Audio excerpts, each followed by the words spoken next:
Hello and welcome to Sophie & Co. I'm Sophie Shepard. Kenneth O'Keefe served as a U.S. Marine, but after being discharged, he was left with only a feeling of disappointment.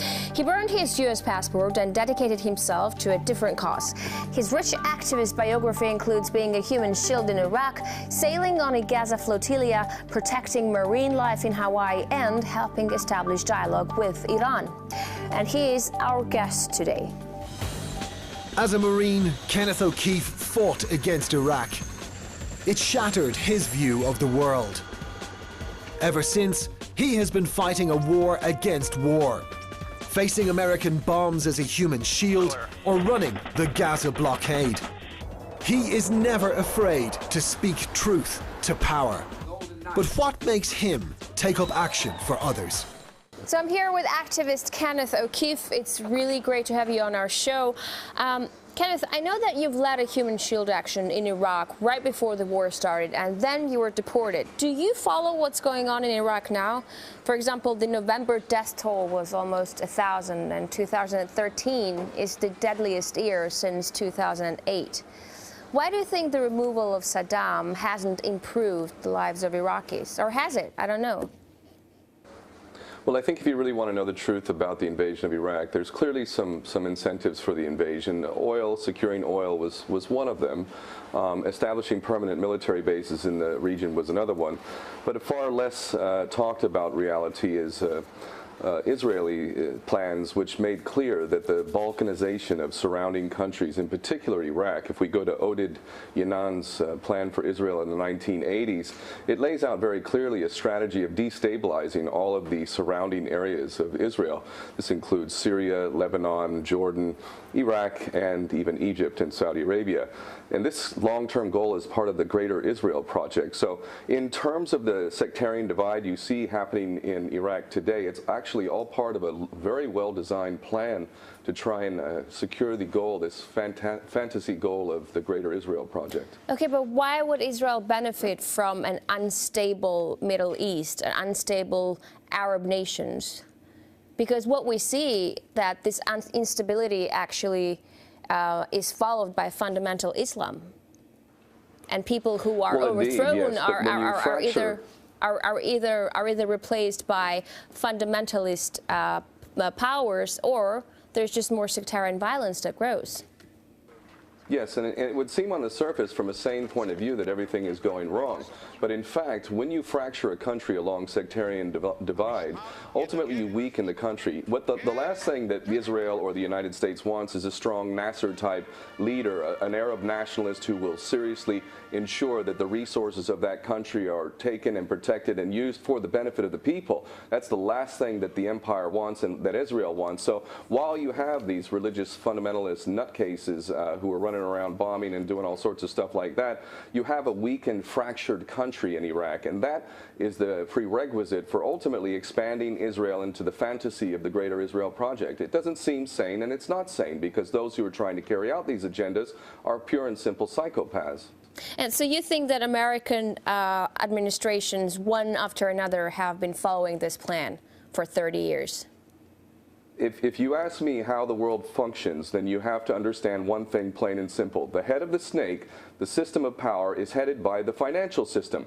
The bankers rule the earth through the private control of the issuance of money, debt-based money, which we're all supposed to pay, ultimately with all of these things that they call austerity and whatnot.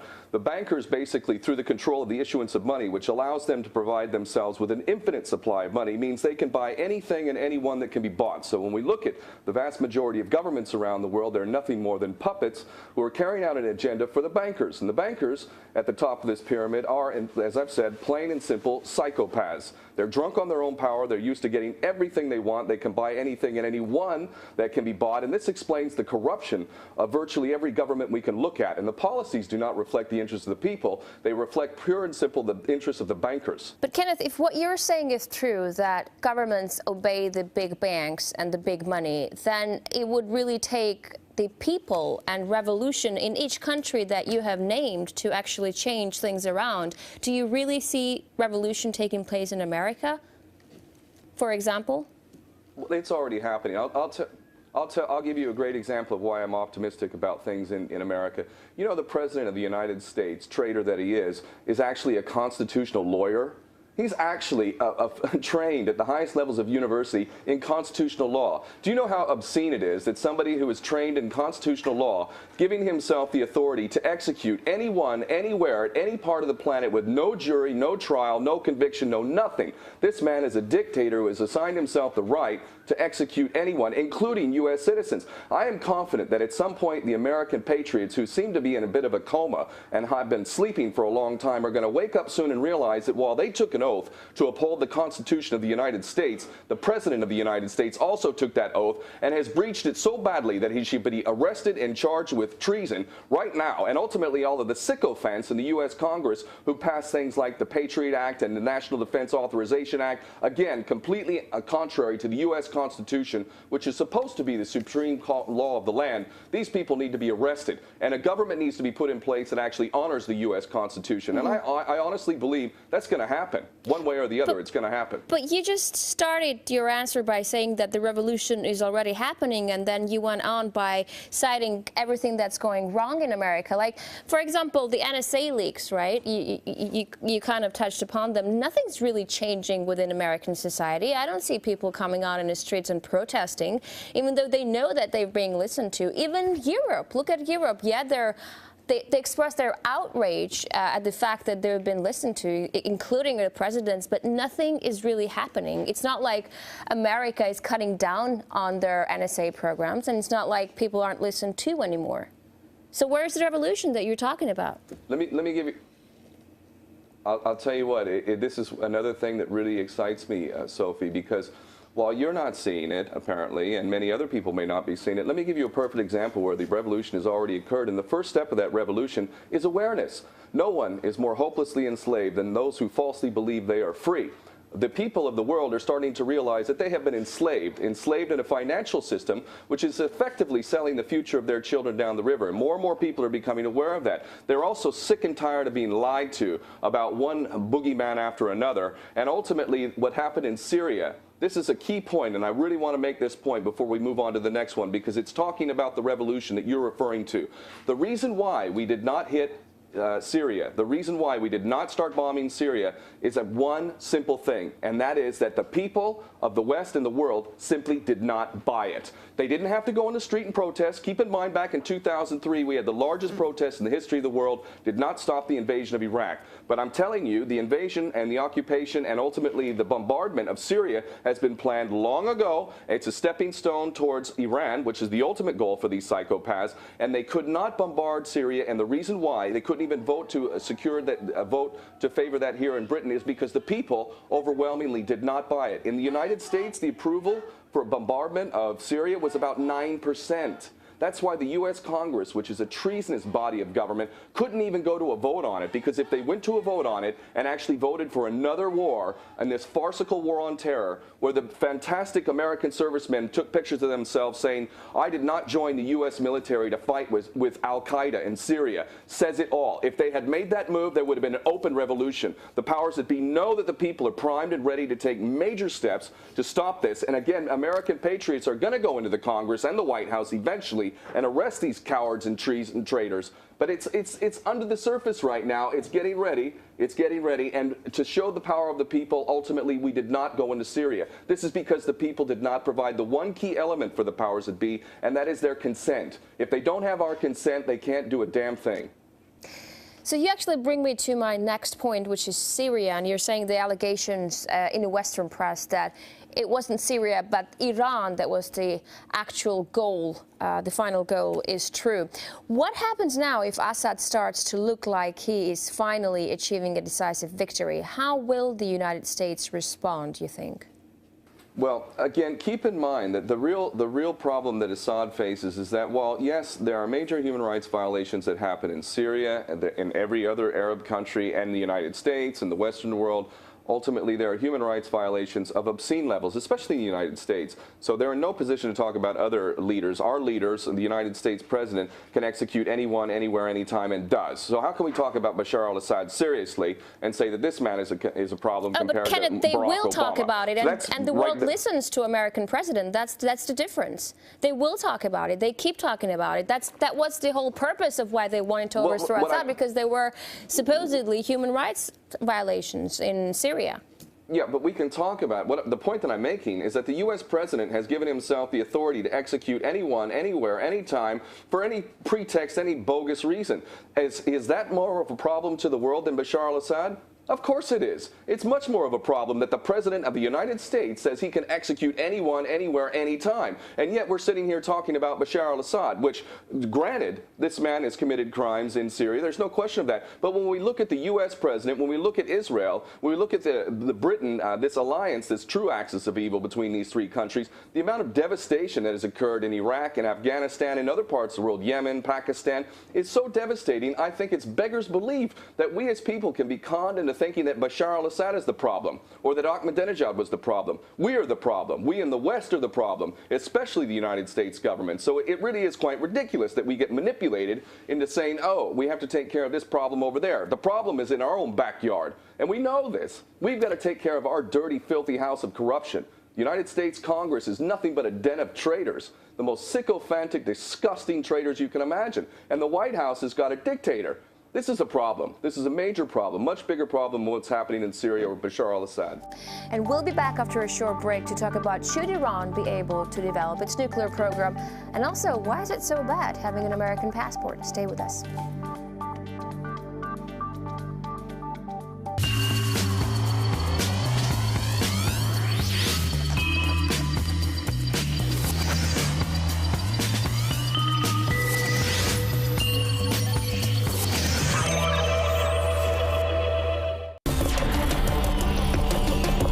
Right from the scene. First-rate news and eye-gripping pictures.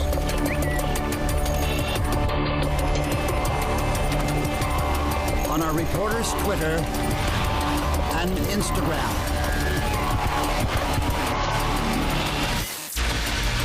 To be in the know, follow us online.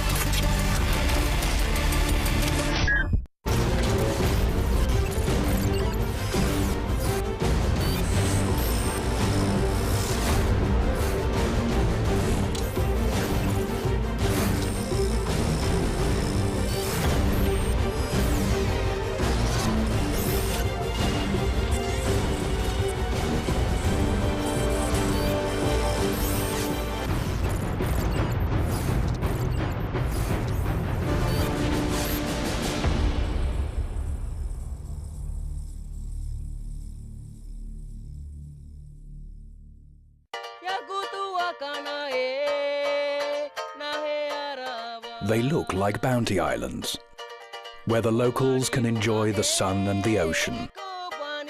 But what was buried here years ago means these people are suffering the consequences.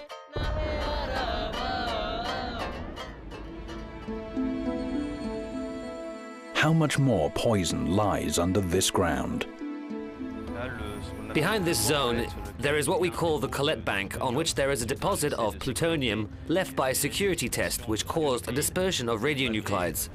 Despite previous cleaning efforts, there remains a deposit of a little less than 2 kilos of plutonium stuck in the rock and the coral reef, about 10 meters down. Nuclear tests, a never-ending legacy on RT. Do we speak your language? Informativo NRT. Want news, programs and documentaries in Spanish? What matters to you?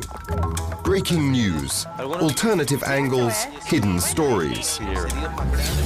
Are you here?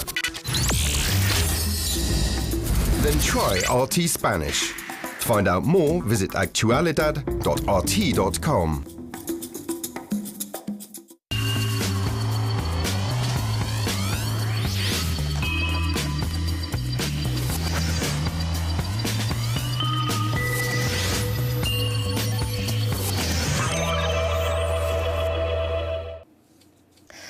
We're back with the activist Kenneth O'Keefe, live from London. Thank you very much for being with us today. Now, you have great knowledge and strong opinions about events in the Middle East. Iran has recently softened its attitude towards its opponent after decades of deadlock. Israel is annoyed. And how do you see that developing?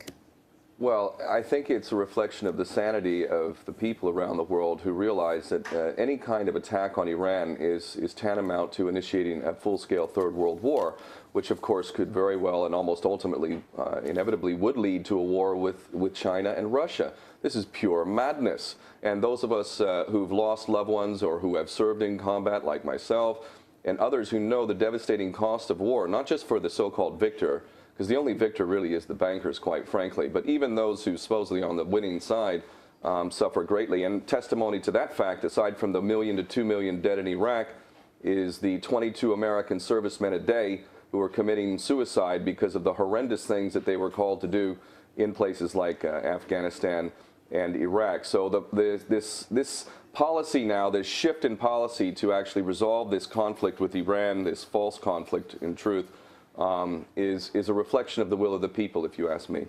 So you think Netanyahu is bluffing? Which is starting to achieve the goal. So you think Netanyahu is bluffing? Because I've spoken to a couple of Israeli parliamentarians, I've spoken to Israelis, and they're all for a strike. Yes. No, I don't think that he's bluffing. He's an absolute psychopath, and he reflects the agenda for the powers that be in Israel. Each one of these players, Netanyahu, George Bush, Obama, Cameron, they're all puppets, and they're all supposed to read a different script at different times, depending on what the agenda is. The agenda is shifting slightly, and it looks like Israel and the people of Israel, the Jewish state of Israel, are like sheep being led to slaughter. Because ultimately the policies of Israel are completely and totally unsustainable. Even the CIA said in 2009 that Israel would not even exist within 20 years. Henry Kissinger himself said it wouldn't exist within 10 years, and the reason why is because its policies are totally self-destructive, and the puppet masters are quite happy to sacrifice the people of Israel. They're going to destroy themselves if they do attack Iran, because Iran can fight back and does have allies, and a lot of countries are sick and tired of Israel's threats to both its immediate neighbors and even to the rest of the world. When we look at the Samson option, I encourage people to Google Samson option and look at the threat that Israel has posed to the world if things don't go its way. But when you talk about the United States is Israel's main supporter, but right now we see that it's kind of open to Iran as well, knowing how much anxiety that raises among Israelis. What does it tell you about the U.S.? Well, it tells me that the people are beginning to realize their power. I think there's things that correlate. The approval rating for Barack Obama in the U.S. Congress is about as low as it's possible to get, somewhere in the neighborhood of 10%, 20% maximum.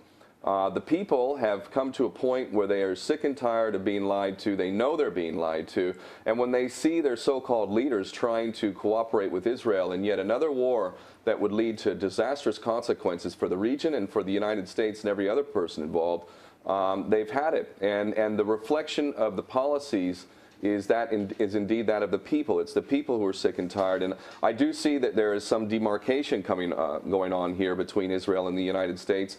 But this is because the power of the people is rising. And as we saw in Syria, the Congress and the president was all basically saying the red line was crossed, blah, blah, blah, blah, blah. And this blatantly false flag attack in Ghouta in Syria has backfired. They were not able to carry out this agenda. And this is only empowering the people that much further. So you think Iran should be allowed to develop its nuclear program? I think it's absolutely hypocritical and insane that we would sit here and fixate on Iran and its supposed nuclear weapons program, which I don't believe exists. But nonetheless, who could blame Iran if they were developing a nuclear weapon? If the United States and the West taught any lesson to the rest of the world with the invasion and occupation of Iraq, it was that Saddam Hussein was a fool for actually disarming, because by disarming, all he did was make it that much easier for the empire to come in and destroy the entire country. So the lesson we teach to the world is that the best way to defend yourself is to get yourself a nuclear weapon. And of course, the biggest culprit of using nuclear weapons and producing nuclear weapons and weapons of mass destruction is my birth nation of the United States. And I find it absolutely insane that we sit here and talk about Iran's supposed nuclear weapons program when we know the United States is producing every kind of weapon under the sun, is spending more than every other military on the planet combined, and is involved in more war and more death and more suffering than every other nation combined. And yet it's sitting there on a pedestal talking about other nations developing weapons of mass destruction. It is insane that we even allow them to do this. The first nation that needs to disarm without question is the United States, and the first nation to be charged with war crimes and crimes against humanity is my birth nation of the United States. Once we start seeing actions like this, then we'll know that people in positions of power are serious, because ultimately the rest of the world is sick and tired of the impunity and the continuous threats of a third world war. So we've reached a point now where human beings around the planet are realizing we can't do this. We can't have a third world war. This is not a game. Okay, but you haven't answered my question. Do you think Iran should be able to develop its nuclear program? I think that every nation should disarm right now. Every nation that has a weapons program should be inspected by a legitimate international body, and those nations with the highest amount of weapons of mass destruction, nuclear weapons, are the first ones to start disarming. And when those nations start disarming, then I would say that the rest of the world will also have to show that it's disarming as well. But while the United States is able to maintain the largest military might in the history of this world and continues to use those weapons against all of the countries, I only see it as a pure hypocrisy that the West would say that other countries can't have such things. I don't want any weapons in this world, but it's not right for us in the West, and in particular the United States, to say that we can have all these weapons and the rest of the world will bomb you to the Stone Age if you even try to think to defend yourself. It's beyond hypocrisy. It's ridiculous. The U.S. needs to disarm first, and the world needs to insist on that. Now, I've read in your blog that you said this world needs one thing above all others, and that's sanity. But doesn't sanity depend on what side of the argument you're on? No, I think we were all sane when we were children, and unfortunately what passes as education is actually indoctrination, and through indoctrination we've turned into really largely a bunch of dupes who've enslaved ourselves without even knowing it. But when you regain the capacity to think for yourself, to actually become human, it becomes very clear. For instance, if we look at these politicians who historically lied to us over and over and over again, and we realize that the war-making industries are absolutely inherently interested in perpetuating war, and if we look at the people in positions of power and we see how they continuously reap major bonuses with the banks, they get bailouts to the tune of trillions, and yet we're being told that we're not working hard enough, that we're in debt. All of these things combined lead us to a point where we reach a certain level of sanity and realize, you know what, this entire system does not represent me. And in fact, every person on this planet, every single person on this planet is fighting the same enemy. And that enemy uses the financial system to enslave all of us. It doesn't take a genius to figure this out. In fact, more and more people are figuring this out. And a point of sanity brings us to a point where we realize, enough. This is a game that cannot be played. We're risking our own collective suicide here. And as a sane person, I will not contribute in any way towards this never-ending policy of war, which is leading us to the brink of destruction. And this is not about being intelligent. This is about being sane, first and foremost. The average person can understand this very easily. Now, I know that you have renounced U.S. citizenship more than twice, 3 times, I think, right? So having a U.S. passport is a dream for so many people. What's so wrong with it? I mean, you don't have to agree with U.S. policies, but is America all that bad?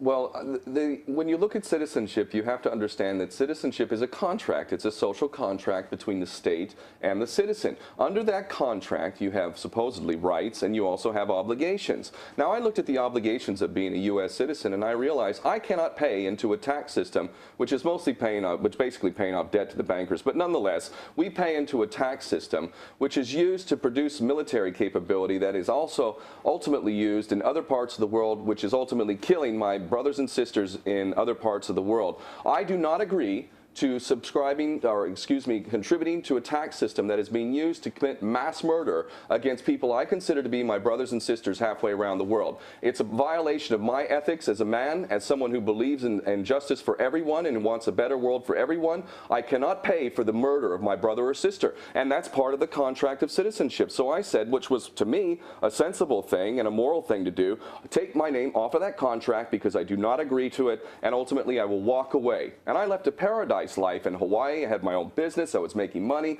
lived on the beach, did something I loved. You know, I had a beautiful, beautiful life, and I walked from that because I absolutely 100% disagree with the actions of my birth nation and find them so criminal that I need my name to be taken off that list. I will enter into a contract again with the United States if indeed it carries itself with honor and will respect the U.S. Constitution. If the U.S. Constitution is indeed made the supreme law of the United States, then I will happily come back to my nation and adhere to the contract. So why did it take so many times to renounce the citizenship to actually terminate it? What were the Americans holding on to you for some special reason? Shouldn't it be just easy to renounce, to say I don't want to be a citizen anymore and period? Well, it's not. It's a difficult process. It's costly. You have to leave the country. You have to swear under oath. You have to hand over your passport. You have to fill out the forms. I've done all that.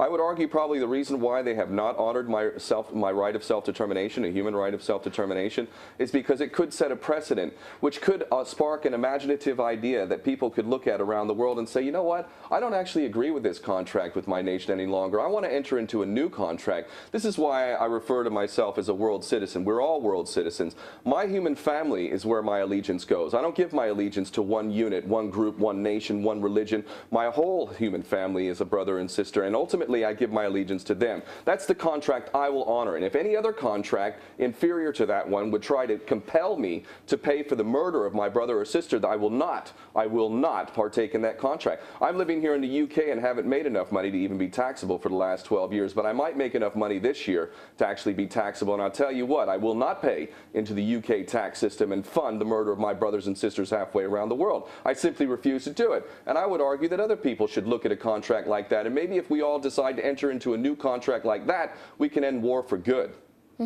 So you say you're a world citizen. Is there any place that you love more than other? Why are you living in the UK if you don't like UK policies? I love Hawaii. My adopted homeland is Hawaii, and the Hawaiian nation was stolen by the United States in 1893, and yet there are my Hawaiian brothers and sisters who are Hawaiian nationals and who know who they are and have not forgotten who they are and take pride in who they are. And if they have their way and I have my way, the Hawaiian nation will no longer be a military outpost for the United States launching its wars of aggression against everybody, the latest boogeyman. Hawaii is the place that I long to live. I plan to return there, but I want the empire out of Hawaii. Hawaii is not an extension of the U.S. empire. It is a Hawaiian nation. And the people of Hawaii, the Kanaka Maoli, deserve to have their nation back. Thank you so much for this wonderful, interesting interview. That's it for today, folks, and we will see you in the next edition of Sophie & Co.